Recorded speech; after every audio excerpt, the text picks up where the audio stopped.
In the context of today's gospel from the Gospel of John, chapter 10, the Lord continues to struggle with people who disbelieve that he is truly the Messiah. So basically what he says to them is that if you do not believe my words, believe the works. And so in that regard, it's sort of reminiscent of that passage in the gospel where the Lord says, you shall know a tree by its fruit. So the good tree produces good fruit, the bad tree produces bad fruit. So again, you shall know the thing by its fruits. And so the example that comes to mind is from the writings of St. Ignatius of Loyola, the founder of the Jesuits, who basically talks a lot about spiritual consolation and desolation.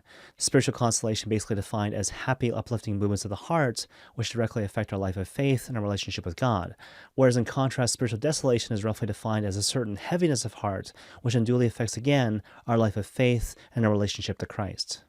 And so with regards to these contrasting ideas, again, of spiritual consolation and spiritual desolation, the particular example which comes to mind to kind of further illustrate this idea of the good fruit and the bad fruit is this notion that apparently for people who are relatively advanced in the spiritual life, people who are, in the words of St. Ignatius, striving for perfection after perfection, the devil can use even spiritual consolation to throw a person off. And so in this regard, Ignatius uses a really striking example.